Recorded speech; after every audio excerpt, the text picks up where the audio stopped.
Hey everybody, this is Aubrey Chavez from Faith Matters. As we imagine many of you have, we've been thinking a lot about Jesus these last few weeks. From the nativity that we set up in our living room to the movies that we're watching and the hymns that we're singing, this is a time that in a lot of beautiful ways we make him more prominent in our lives and our minds. And one question that naturally comes up from here when we imagine Jesus is, what do we see? For many of us, it's probably heavily influenced by the art that we grew up with. If you're like us, you may even be imagining that famous Parson painting featuring the red-robed Jesus with the piercing blue eyes. But as today's guest, Esther Candari, points out, some of this imagery strays quite far from what Jesus, a Middle Eastern man born 2,000 years ago, probably looked like. But she's also quick to point out that historical accuracy may not be the point either. None of us do know what Jesus looked like.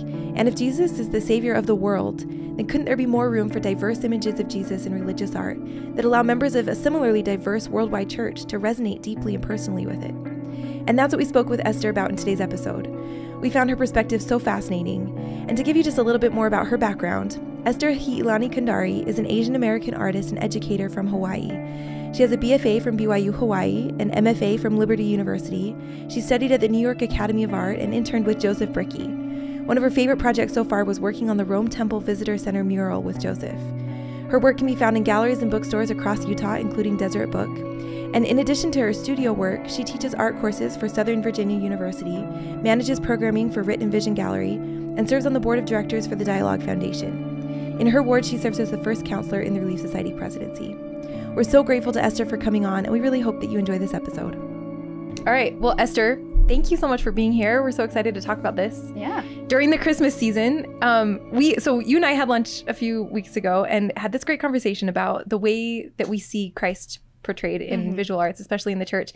And almost immediately after that, I went Christmas shopping with my sister and we were looking for a nativity. I was looking for a nativity for our house.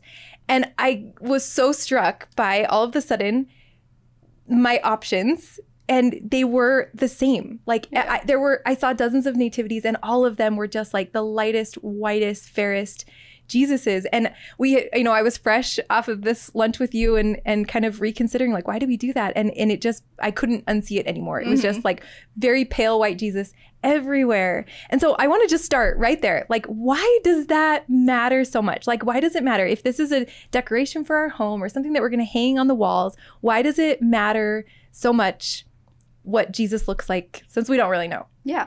I think when we're considering visual culture, it's important to consider what role that element of visual culture plays in the context we're talking about. So if we're looking at the Latter-day Saint context and what role art plays, to use the academic terms, it plays a liturgical and a didactic role. Okay. Meaning that it's an integral part of our worship, like rituals and ceremonies, and that we expect it to teach us something.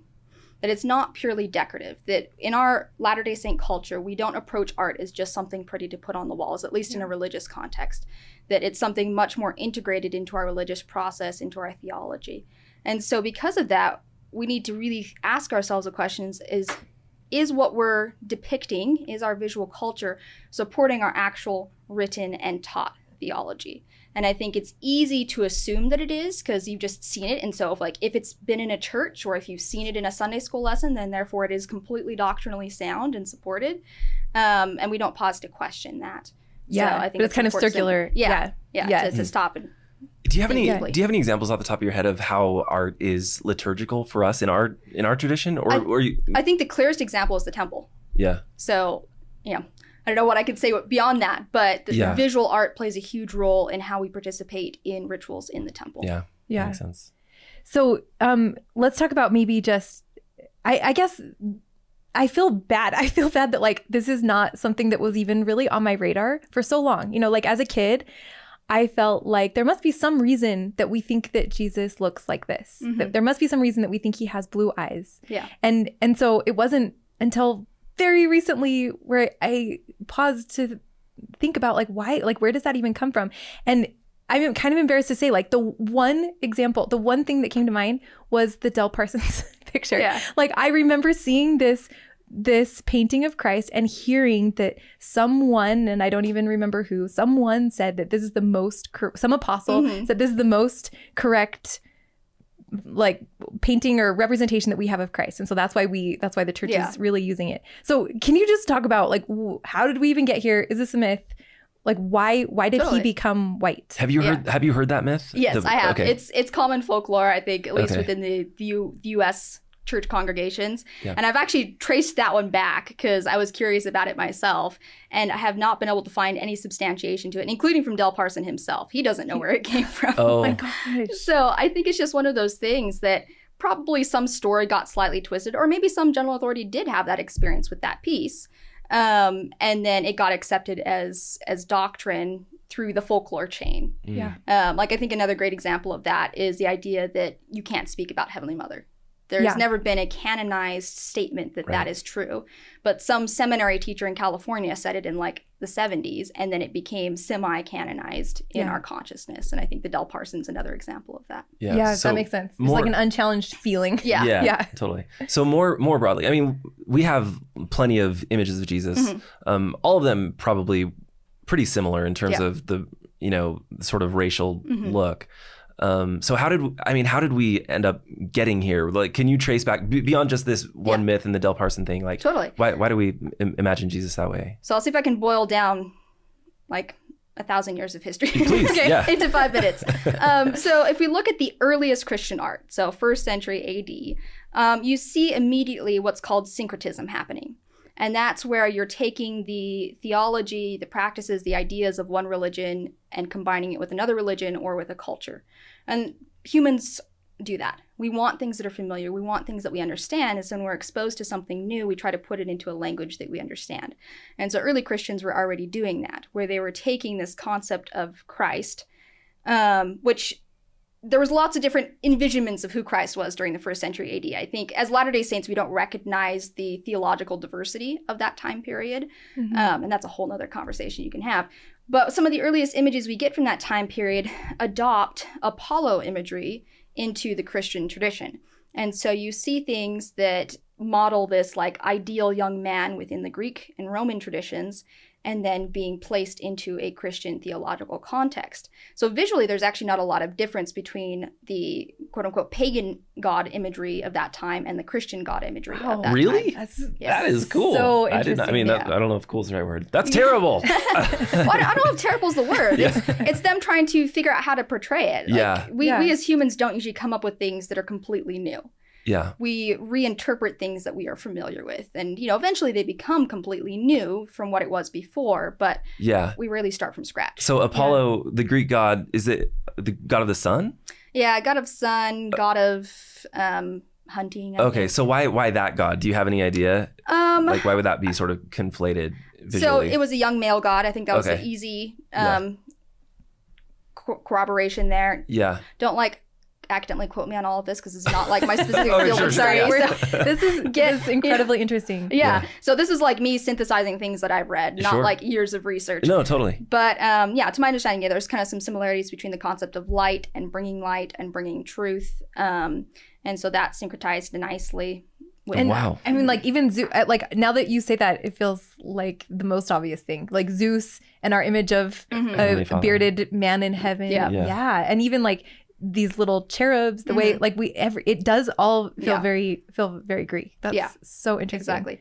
And the Okay. thing is, as Christianity spread to different regions, that were nearby, so whether that was Africa or like the Middle East, and even to some extent Asia within the next, couple hundred years, you get different iterations of this syncretization, I think that's a word, from different cultures. Really? So there's some really fascinating early Ethiopian images of Christ that are very clearly African.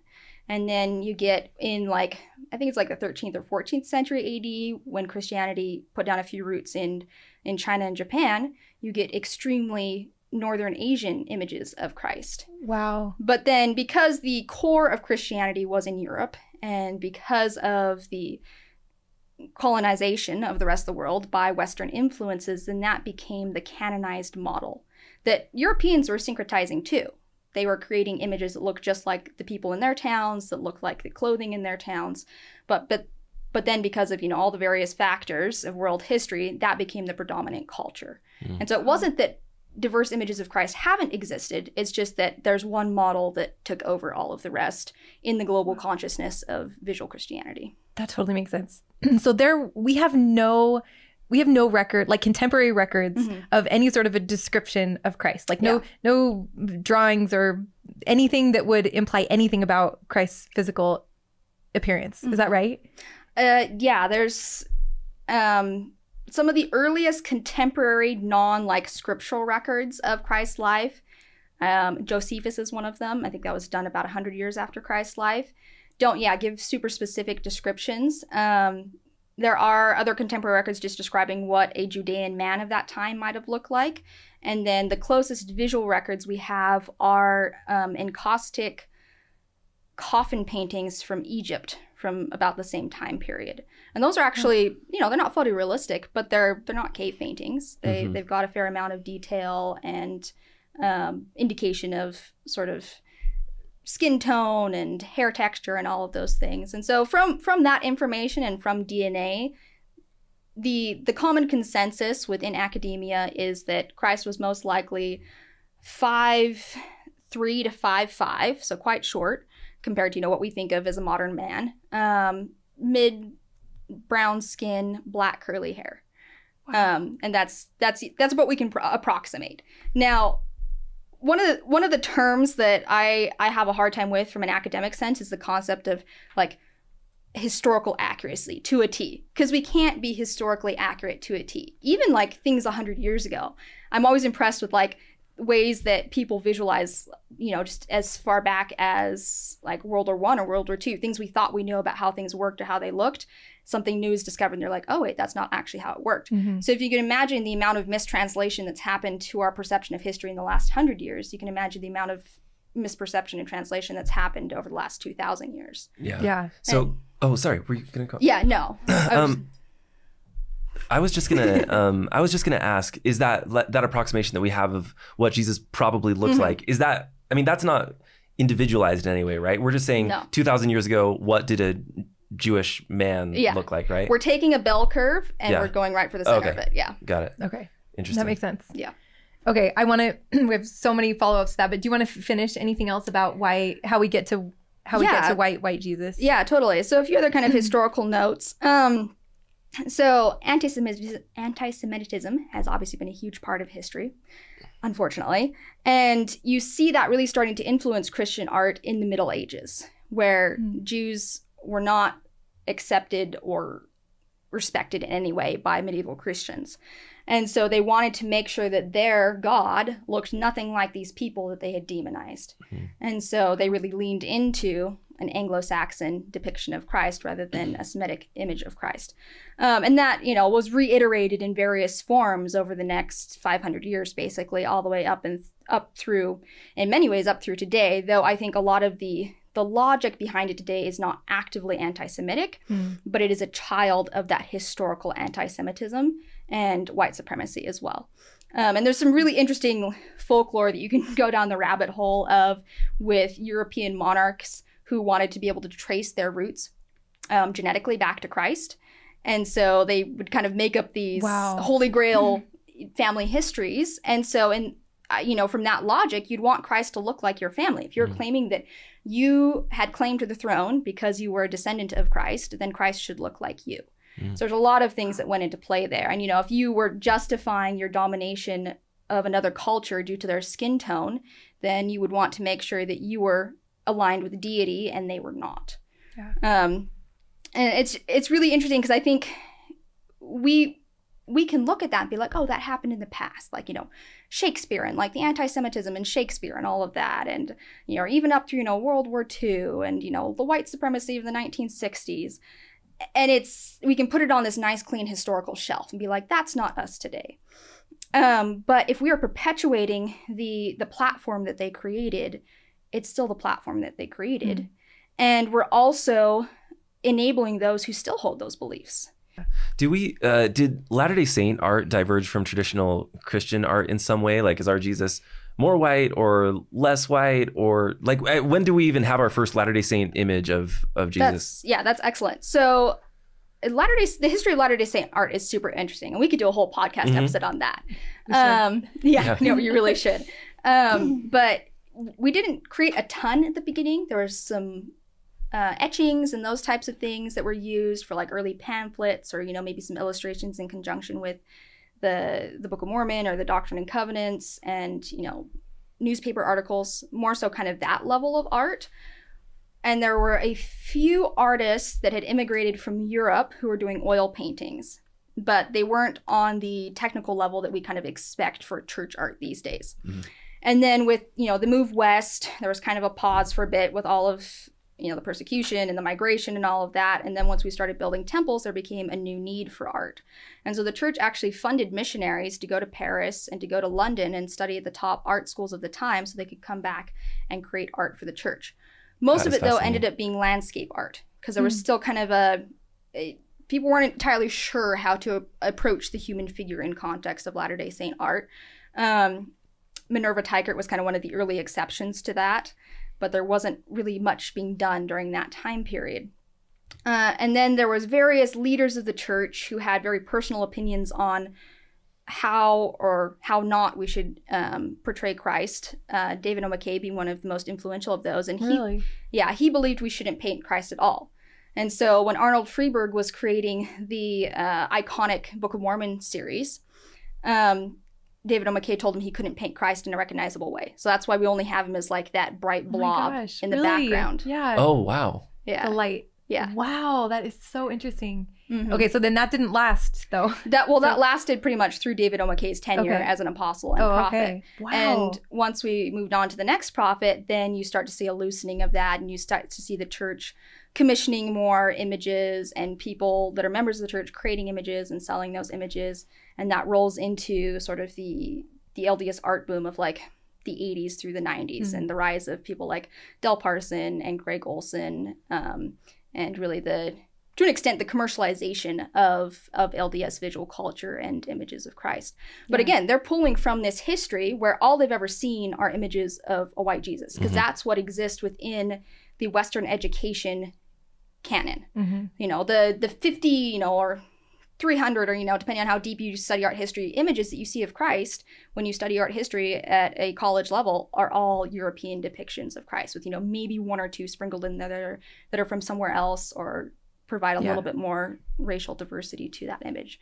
And so they're just building off of that without questioning why. That makes sense. And purchasers, I'm sure, are in that same boat too, right? Yeah. Like it's, I'm sure that whole list that you just gave us, the anti-Semitism, the white supremacy, like all of that will probably be news to most listeners because it feels totally divorced from that now. I mean, like you're purchasing images that symbolize perfection and love and all of the things that are opposite of all of those awful portions of American history and of world history. So, but what are we perpetuating by continuing to buy and create an only white Jesus? Like even if we genuinely aren't anti-Semites, like what are we somehow perpetuating the same problem by totally only accepting Jesus like he's white? Yeah, exactly. And that's exactly the message that sends.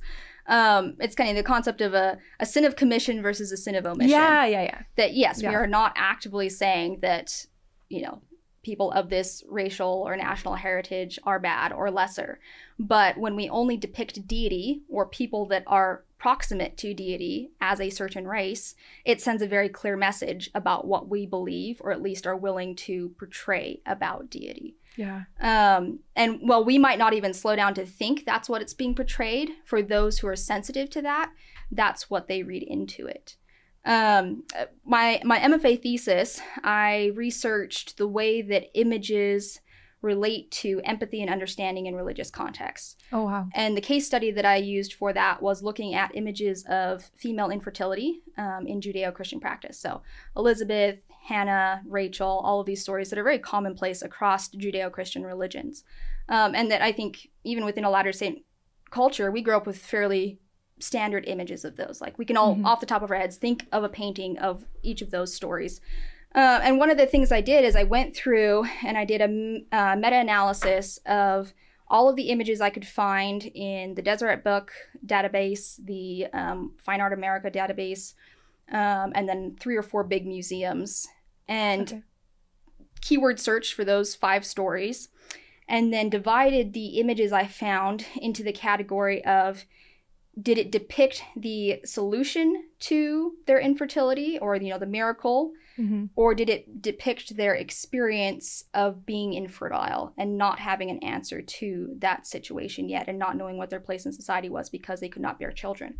And a vast majority of the images focused on the miracle and focused on this resolution. There's a very, very small percentage that focused on the lived experience, even though for most of these women, it was the vast majority of their lives. Yeah. And so then I put that data side by side with some primary research that I did talking to women in Judeo-Christian congregations who were infertile and asking them what they felt when they saw images in their church and if they felt like there was images they could relate to. And there was a pretty clear, it wasn't all of them. There's some that felt like the images were good and helped them through their experiences.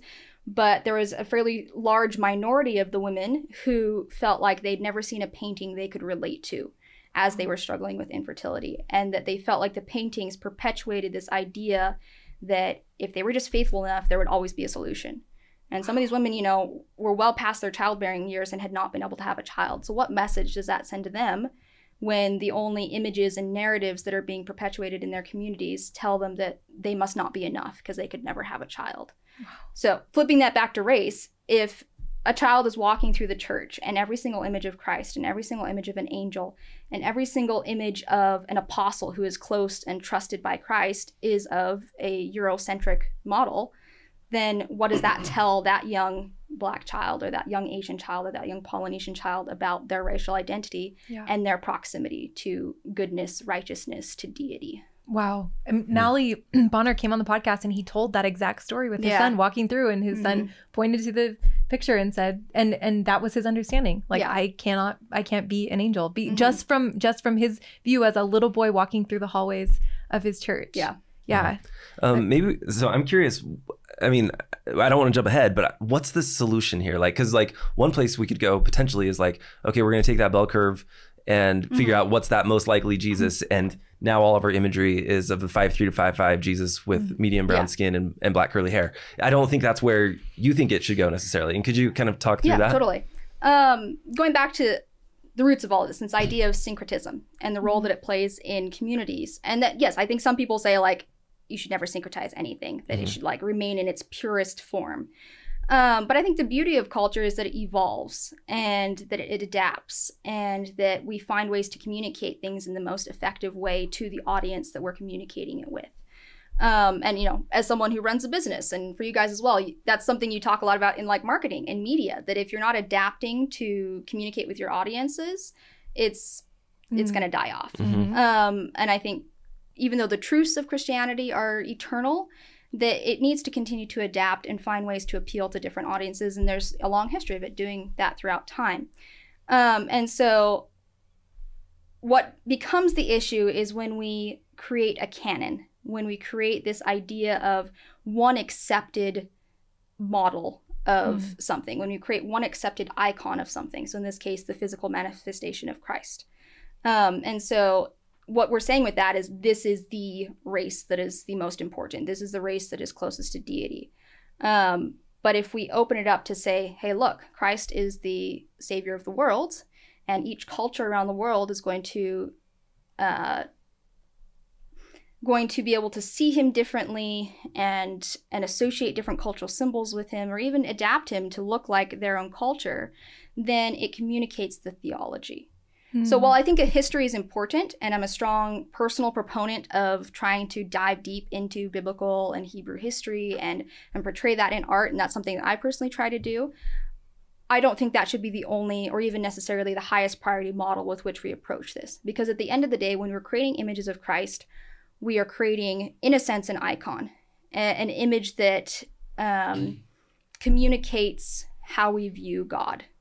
And so what are we saying about God with the icons that we are creating? That's amazing. So it's not, I've read that you've said before, and I love this, that it's not, the problem isn't that there is a white Jesus. It's that there's only ever a white Jesus. So we can have paintings that depict Jesus who looks very American or European, but we need to have something that resonates with a global church and a global family. And right now that's just that's where we're lacking. And it counteracts the negative doctrines that have been taught throughout the history of Christianity and even in the history of our church. And that's something we don't want to grapple with. You know, I've heard people say things to me, you know, within my lifetime as a millennial, that we'll be resurrected white. And obviously they picked that up somewhere. Yeah. Whether it was taught or they just, you know, absorbed it from the art. But are we actually contradicting that with our art? Yeah. Are we following through with what President Nelson has asked us to do to, you know, to stamp out prejudice? And if our paintings are biased and prejudiced, we have not stamped out that prejudice. Yeah. Maybe we should bring up this one scripture that I wanted to talk about. Because like, I think when people think we're going to be resurrected white, they may not always be thinking like racially white, but like literally the color white. Yeah. And that would be a boring heaven. Speaking as the artist here. I'm telling you honestly though, and it's probably through a lot of art that I've just absorbed. Yeah. Like when I picture that in my mind, and I'm like, that's how I see it. It's like a bunch of people literally just colored the color white. Yeah. And it does sound incredibly boring. White on white. But it's like I feel like that's what I got from something. Yeah. But okay, so I'm imagining a listener being like, well, we do have this one description of Jesus from the Doctrine and Covenants. So D&C 110, this is a vision to Joseph Smith and Oliver Cowdery in the Kirtland Temple, 1836. So the veil was taken from our minds. We saw the Lord standing upon the breastwork of the pulpit. His eyes. So this is the physical description. Okay, under his feet, pure gold. Okay, his eyes were as a flame of fire. He had red eyes, actually. Well, okay, yeah. The hair of his head was white like the pure snow. His countenance shone above the brightness of the sun, and his voice was as the sound of the rushing of great waters. So, at least I guess the only color we have there is white hair. Yeah. Like the pure snow. So I guess I can picture people being like, well, you know, white hair, the countenance is shining like the sun. That's probably a white. So like, I don't know. How do you think about this? And this is not a challenge. I'm just trying to grapple with it. Yeah. When we talk about textual analysis, there's two terms that are really important when it comes to sacred text. The one is eisegesis and the other is exegesis. So eisegesis is when you read something into a text. Exegesis is when you read something out of a text. And everybody does eisegesis. Like we all have our own internal biases.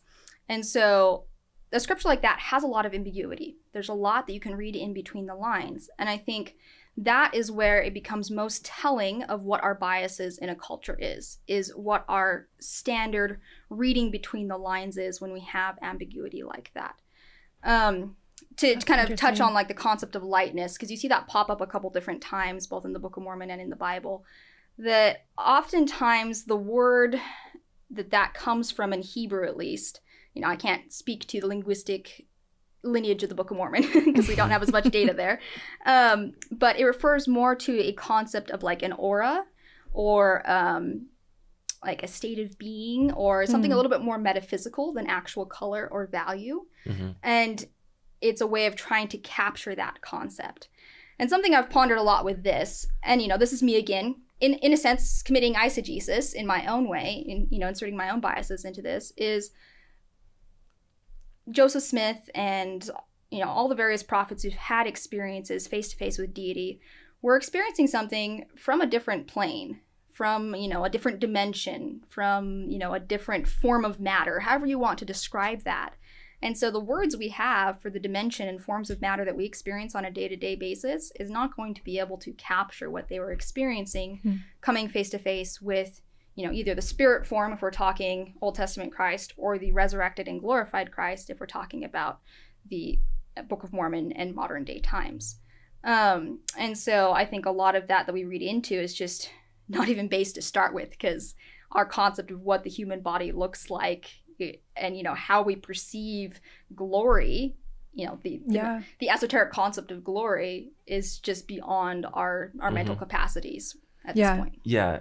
And I want to know, I mean, I feel like there are probably a bunch of people who just listened and they're thinking about the pictures of Christ that they have in their home and thinking, oh my gosh, like this is not an expansive version of Christ. And what do we do now? Because I just appreciate what you're saying, that it's okay to have a Christ that feels like home, that resonates with you. And we need to make that available for everyone. Yeah. So what do you say to the Europeans and Americans and the people who maybe have a white Jesus that already, you know, that's comfortable for them. Like, what can they do? Like, should they go out and buy new images of Christ? So this is very personal for people. Yeah. And that a lot of people have had very personal experiences with a particular depiction of Christ. Yeah. And I believe God works with what is available. Yeah. So if that was a great point. If that was the only image available to you as a child and you had a spiritual experience with it, God can work through that. Yeah. But I think we've moved past the point of history where that needs to be the only image, and so let's move past it. And as far as what that looks like in a practical sense for homes, it's again about ratios. It's about consistency. Like if you have one image of Christ in your home and it's a very Eurocentric image, a very white European image of Christ, then maybe get a different one that shows a completely different image of Christ, just so that people in your home, your kids growing up in your home, can recognize that we're not trying to create this exact image of Christ. We're trying to capture the concept of Christ. And Christ represents all people. Yeah. And is here to serve all people. And we are here to serve all people and to see all people as equals and all able to become like God, whatever that looks like. Yeah. I love that. I really love that point, that it's not, we can stop being obsessed with like what Christ looked like. This is about the symbol. And so what can we do to make that symbol more accurate? Yeah, I think that's beautiful. Yeah, me too.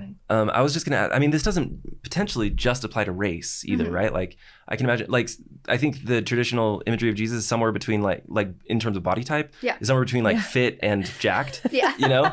So I don't know, like, what about people that, like, are very skinnier, that have a higher level of body fatness than typical, you know, like, are there Jesuses for them? Like, how can we, I don't know. Yeah, that's an excellent question. One I haven't spent as much time on, but it's definitely crossed my mind as I've wrestled with these things. And in my mind, if there's something that you want to be able to connect with deity over, go find art that helps you connect with that. Or if you know someone in your life that needs to connect with deity in that way, go find something that resonates in that way. Yeah. And that's something like when I'm gifting religious art to people, whether it's my own or another artist that I've purchased, I usually think about, what does that person need? What do they need to know about God? And how can I give them an image that helps them to understand that about God? Yeah. Wow, that is so beautiful. We have a painting actually. Maybe you'll know the artist's name. It's like a Heavenly Mother image, but it's not like any I had ever seen. And it's where she's sitting in like a black sweatsuit, like black sweatshirt, black sweats. Oh, she's like meditating. It kind of looks like meditating. I forget the name of the artist. It's Ashley. We should say her name. Ashley C. We'll find it, and we'll have to add it to the show notes. But that image spoke to me for that exact reason, that it was the first image of of any heavenly being, but it felt even more close to my heart that it was supposed to represent Heavenly Mother, because she said her goal was to make her as approachable as possible. And so for her, instead of being in like this regal gown that's flowing, she was wearing something like so cozy and warm. And that totally spoke to me. Like, that's what I wanted. Yeah. You know, and I've just never tried that thought on when it comes to Christ. And like, that's empowering and kind of exciting. Like that, it brings out aspects of a connection with him that maybe you haven't explored yet, because there's just one very specific image. Yeah. You know? And this, sorry, Esther. I was just going to say, when we're depicting deity, whether that's our heavenly parents or Jesus Christ, we're trying to distill an omniscient and omnipotent being into a single one-dimensional image, or, if it's a sculpture, three-dimensional. But there's no way we can physically do that. And so the only way we can even approximate it in this earthly sphere is by trying to create as many images as possible to capture these different facets. Yeah. Because I love that. We can't visualize that. Right. Yeah. Right. So I the one thing that I feel like potentially we're leaving out in all of this and talk about, a diversity of imagery when it comes to Jesus is, let's say we made a lot of progress on this, and there were Jesus is depicted in all different body types, all different racial types. Women don't necessarily have something to relate to there. So I do think at the same time that I think recent focus in the last few decades, like refocus on Jesus, is a really good thing in the church, and so that sort of necessitates a lot of artwork. But how could we develop our art in the church specifically such that women don't still end up feeling left out? Yeah, that's an excellent question. I try to approach this while still sticking with my understanding of what is theologically accepted concerning Christ and depicting Christ within Latter-day Saint culture. is I try to paint as many images as possible that highlight the women that were closest to him during his mortal life, because it's a huge part of that story. Yeah. Which always cracks me up because you don't actually see a ton of paintings of that. It's usually him, calling Peter or fishing on the boat, or, a nativity scene. But oftentimes in nativity scenes, Mary will be the only woman there, even though I highly doubt that's what it actually looked like. I bet she had an auntie there. I bet she had a midwife there. I bet, the woman next door who heard her screaming because she was in labor came over and was like, here, let me bring you some warm water, like whatever it is. Wow.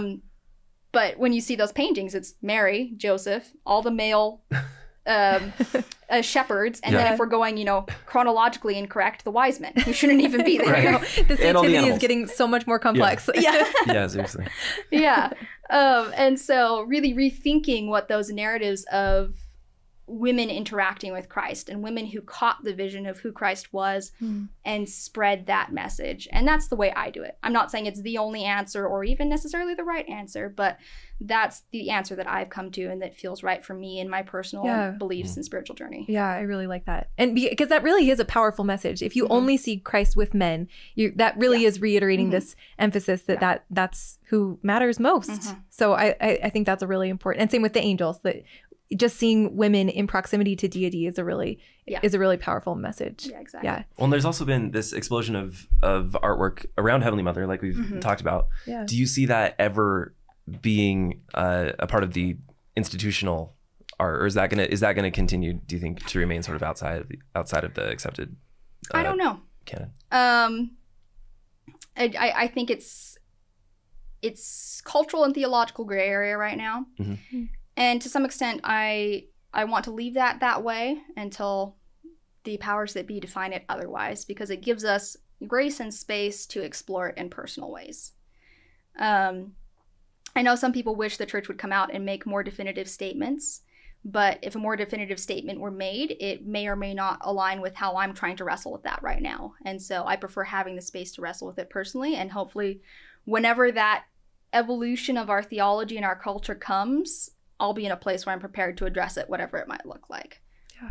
That feels like another reason why it's so important to emphasize the theology as opposed to the historicity. Like if we're all about like finding historical facts, then like our interpretations stay so very strict, right? Exactly. And if we're really leaning into this idea of our theology, then like it does feel so expansive. It feels like the doors just open wide, and we can figure out like what really resonates, and it's true in a way that poetry is true. Like which is, I don't sure why we ever expected anything different from our visual arts. Like that's what we expect from our music and poetry, that there's sort of this exploration that feels true but isn't necessarily just a statement of facts. But for some reason we hold our visual images to this other standard, which is like what color was the hair, like, and the eyes, and what texture was the fabric. Yes, yeah, exactly. And I love this. Just like, it feels like such a relief to say this is experiential, and in the same way that we experience music. Like it's an experience that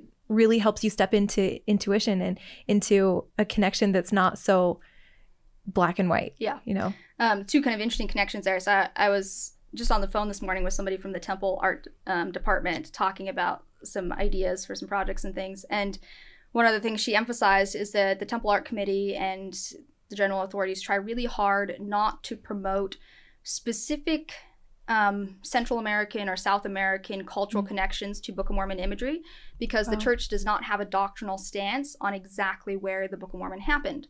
And so once we start attaching it to a very specific culture, then that idea becomes canon, and it's not doctrine. And so they try to keep things either vague or, kind of spread all over the board, so that there's not one consistent model for the geographic location of the Book of Mormon. And I think it's that same concept that it feeds into. And I hope I see that ideology being a little bit more broadly applied across art as we move to the future. And I think there's progress towards that, but it always takes time with a large organization. So I was having a conversation with a friend this weekend about her experiences serving in South America on her mission, and how when she first got out into the mission field, she'd meet investigators, invite them to be baptized, and tell them, like, this is how you're going to receive revelation. Like, you're going to have this prompting that it's true, X, Y, Z, like the very standard American perceptions of what spirituality and interaction with the divine looks like. But then oftentimes her investigators would come back to her and tell her that they had a dream, I knew you were going to say that. This is so interesting. Yeah, because in their culture, that's how you connect with That's how they expect it. And it's a much more, I don't know, it's in some ways a less quantitative way than I think we expect within American and Western culture, but it's equally valid. And again, it's this idea of theological truth is not just quantitative truth. Yeah. That we need to look at the broader qualitative things that bring truth into our lives. That's so interesting. I love that point. I don't know if you feel like you can address this, but I would love to hear what you think you're seeing inside the actual institution of the church. Like, are they behind this idea of a classical white Jesus? No, I don't think so. I think there is a very good general awareness among church administration, both kind of at the like institutional level and also at the religious level, because you got the business people that work for the church, and then you have the general authorities, and they work together to commission work for temples and for meeting houses and things like that. And in my interactions with all the people that I know up there, I've been really impressed with the efforts they are currently making to broaden that, and the efforts they are making to commission work that centers a Semitic vision of Christ and that centers people of color and highlights different cultures. But that's usually not apparent from the outside, because that takes years for that turnover to be apparent to the public.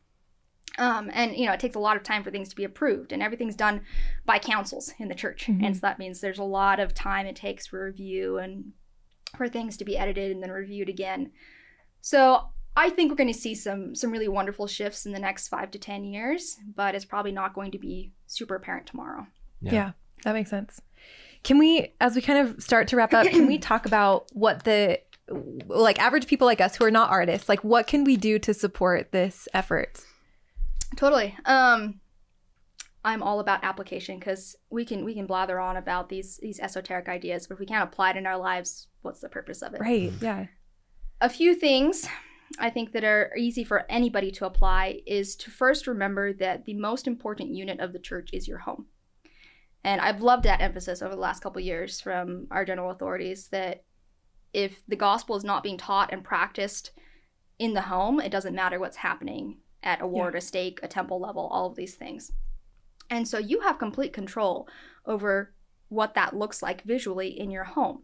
Sometimes I run into this attitude that if it's not artwork published by the church, it must not be theologically sound.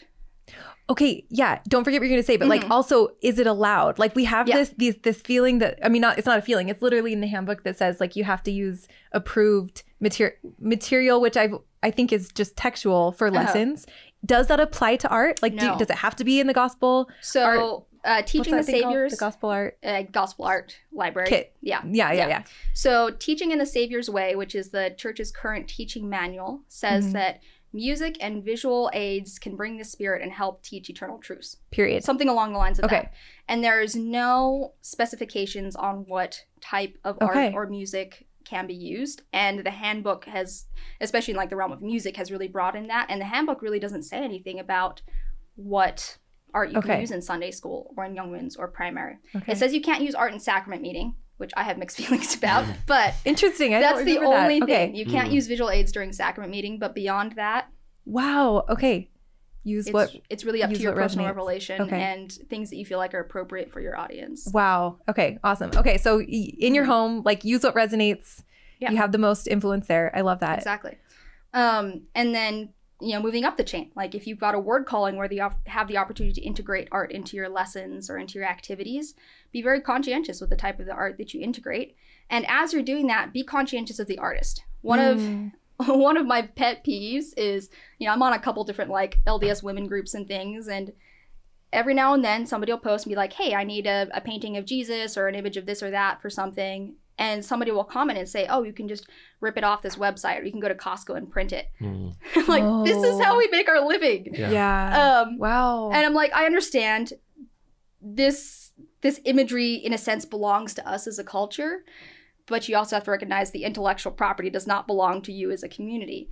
Now, I know most LDS artists that I know are perfectly happy for you to use their work on, your child's baptismal announcement or your young woman's lesson. Like, most of us absolutely don't care, but we do like it when you ask, just to make sure and just to feel like we know how it's being used and it's not being used behind our backs in a way that's not legal. Yeah. So this would be like would you say that most artists have a website where you could contact and say, I'd like to use it this way, and can I have permission? Like, if it's in a PowerPoint for a lesson, that usually falls under fair use rights. Like, if it's something where you'd use it the same way you would in an academic setting, I wouldn't worry about checking with the artist. But if you're picking an image and that's going to be the image that's printed on your ward program every single week for the next year, probably check with the artist on that. Yeah.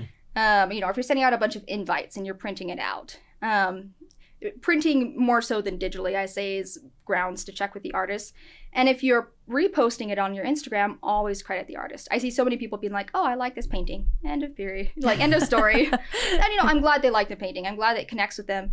But if we're trying to encourage people to continue to create more diverse art and to broaden our envisionment of what religious art can look like, we need to make sure we're supporting the artist through that process. Yeah. And what can we do? And I'm thinking honestly of going to Deseret Book and looking around for Jesus pictures. Like, what can we do to get this to be like easier to find in somewhere like where we might shop for Jesus pictures right now, which is Deseret Book. Yeah. Vote with your dollars. Okay. Deseret Book is a business. I think sometimes we assume it's like a very religious arm of the church, but it's a business arm of the church. Yeah. And so they're going to prioritize selling things that sell well. Like, obviously, that's not their only priority. It's kind of a complex, algorithm in a sense that they look at. Yeah, no, but that makes sense. Like, yeah. But, if they can only sell one of that print every year, it's going to be hard for them to keep it in stock. But if they're selling out every single week, they know that there's demand for that. They know that people are looking for that. They can see that there's a shift in the culture that then they can provide for. Yeah. And in my experience with the Deseret Book particularly, they are very aware that there's needs, but they can't just pull things out of a hat. So again, it's about helping artists to create images that then can be licensed and sold by Deseret Book, and then supporting Deseret Book when they put those images out there and buying them so that they can continue that cycle. Can you address at all like the art that actually goes into the church buildings? I mean, that's something we don't have a lot of choice over, right? So as members of your ward. Like I remember when like wards decades ago used to do their own thing, and like we went to a ward for a while that had like a replica of the gold plates in the foyer, and it was awesome and super cool. Weird, but like awesome because it was just from a time when everybody pitched in and like you raised your own money and you filled it with what you wanted to fill it with. Maybe there were some rules, I don't know, but now that like that seems like such a like most bang for your buck, like get art that people are going to pass in the hallway every day, but that's not an option for a lay member now. Yeah. Right. But you're not completely powerless either. Okay. The people that typically make those decisions are bishops and stake presidents, depending on the organization of the ward building use in your area.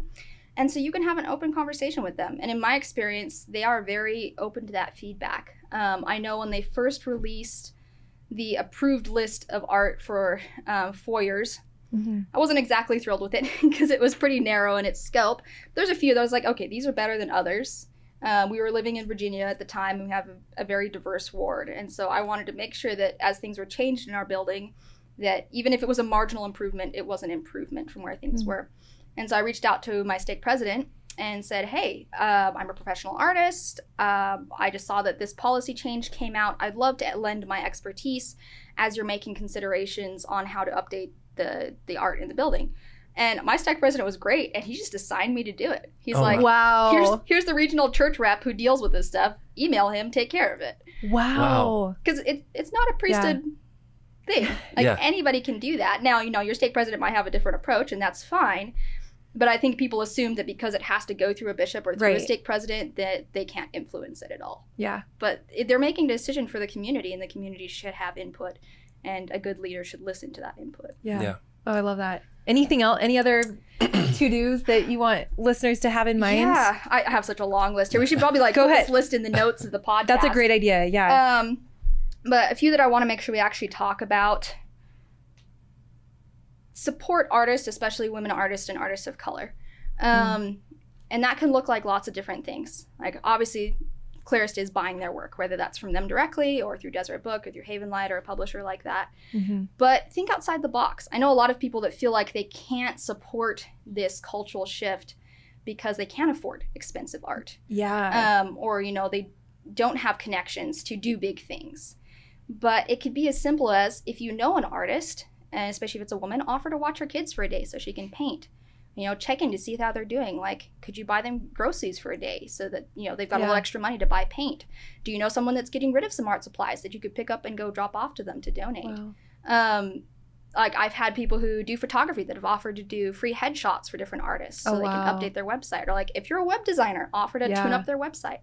There's so many ways we can bring our skills together to move the work forward in ways that are even more meaningful and personal, in my opinion, because you're contributing the things that you've developed skills in so that they can contribute the things that they've developed skills in. That's beautiful. I love that. Great. And it's so empowering because it feels like so within your reach. I love when conversations and like come to that point where you realize that this is going to be about your own talents in your own place and your own sphere of influence. Like there's something very specific that you can do exactly with exactly what you have. Yeah, it's so empowering. Yeah. And I think going back to like having conversations with leadership, whether that's like your local leadership about things that are being used at your stake and ward levels, or even reaching out to Deseret Book, because you can reach out to Deseret Book and email them and say, hey, I think these things, could you take this into consideration? But as you're doing that, also note moments when you feel like things have gone right. Because I think it's so easy to get caught up in, oh, there's so much work to do on this topic, and there's so much that has gone wrong and is still going wrong.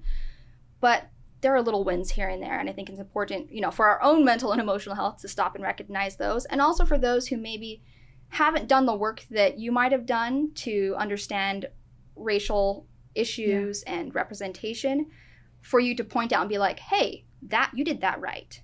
Now here's some things let's work on, and I'll help you work on them as I can, but look, that was good. And that just helps that to move forward in a more positive and constructive way. Yeah, I love that. All right. And I'm curious, we spent a few minutes now just sort of like on details, but I'm curious if we pulled it back just a little bit higher level as we close. And especially recognizing that people are going to be listening to this probably somewhat, after the Christmas season, but also even on Christmas Eve or Christmas, like how can we just on a spiritual level, how can we more fully recognize Jesus as, like you said, and I love this term in this context, the Savior of the world? I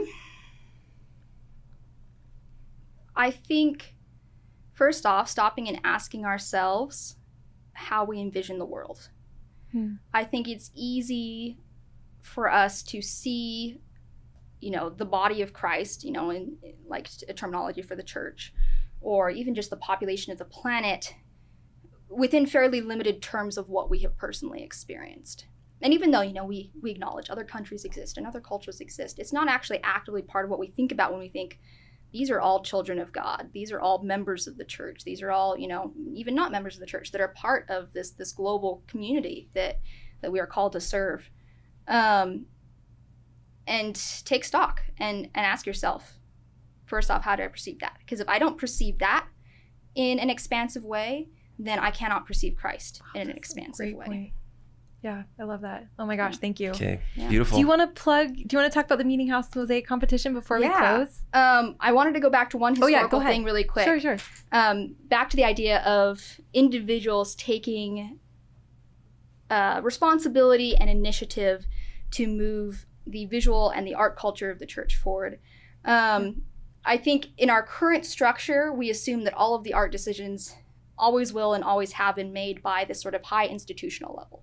But that has not at all been the case. Two really great examples are Minerva Teichert and her temple murals. A lot of those were not actually paid for by the church, which I have complicated feelings about, but she saw the need for good art in temples. And so she spent her own money on buying supplies, on buying canvas, her own time to paint them. A lot of them were actually just painted on her kitchen table and then put up in the temples later. Oh my gosh. And, even the times when she was paid, she was often paid pennies on the dollar, on the hour, basically, to create this work. But she saw a need in her community, and she did what she could to fulfill it. Thankfully, the church has come a long ways in recognizing the value and the importance of allocating financial funds to that. But it speaks to the power of somebody that understands that. And then another example is the Arnold Freeberg paintings, actually. So Arnold Freeberg was a fairly established artist at the time. He was actually the art director on the Ten Commandments. Really? Yeah. Wow. The movie. The movie. The movie. Oh my gosh. Yeah. So fun trivia. His images of Nephi were based on Oh my gosh, what? I'm so excited to hear what you're about to say. The guy who plays Moses in the Ten Commandments. Really? Charlton Heston. Heston, yeah. Oh my gosh. Yeah, Nephi's based on Charlton Okay. Heston. Anyways, so there was a female church leader at the time, and I don't want to say exactly what her position is because I feel like I'll get it wrong, but she might have been the general primary president. Okay. And she realized that especially for children in the church, we needed images that told these stories and taught these stories, and the church didn't have it at that point. And so she sold her family farm and paid Arnold Freeberg to create these paintings. What? And when she died, she donated them to the church. And she actually died before they were done. She passed away fairly soon after donating this money so that they could be created. Oh my God. And again, these are the iconic images that so many of us grew up with, and they came into being because an individual member of the church saw a need and took the initiative to fulfill it. Which is such a familiar story. Mm-hmm. Like we hear that story about, like how Sunday school became Sunday school, and like it's these anxiously engaged saints who are using their talents and recognizing a need and getting started. Yeah. I love that. And it's so empowering. Yeah. So this is a nice segue into the plug. So there's a really great group of women. They're called the Meeting House Mosaic. It's a nonprofit that started about a year ago. And their main goal is to promote and to fund more diverse work, especially work that might be able to get into Deseret Book or to be able to be put on the approved list for meeting houses and things like that. So in conjunction with their mission, I'm helping them curate a show that's going to be at Written Vision in Provo in, I think it's February of 2024. Okay. But we're accepting submissions now. So we'll put the link up for that. So if you're an artist and you have a submission, you can submit it. And do you want to say specifically what you're looking for? Just okay. I should do that. So they're specifically looking for diverse images of Christ. Okay. And ones that really challenge this Eurocentric model of Christ, and even stylistically challenge the way that we depict Christ. It doesn't just need to be these very standard illustrative images, that it could be more abstract, or more like very culture specific art forms and things like that. But even if you're not an artist, you can still support this, because one of the things we're trying to do is make sure that the opportunities for this competition are as equitable as possible. And so we're offering various types of scholarships, both during the show to help people with supplies to create pieces for the show, and then money to ship the pieces. And then also after the show, giving scholarship as prizes to help people perpetuate their careers as they pursue this. So you can donate for that. Again, get creative. If there's something you feel like you contribute, like if you've got media connections and you want to cover the show, if you want to help, even just come set up the day of, like there's always things that you can do. And I think it's going to be a really landmark exhibit, and I'm super, super excited about it. Oh, we are so excited. I can't wait. Yeah, that's going to be an incredible week. Thank you so much, Esther. Anything else that we missed that you want to mention before we wrap up? I think we've covered so much ground here.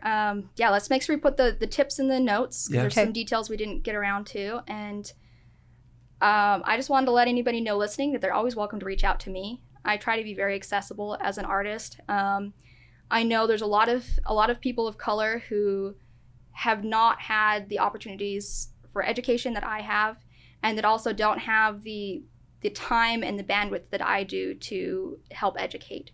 And I completely respect that. And I understand, like, you need to be able to do what you need to do, and you need to be properly compensated for what you're doing in the community.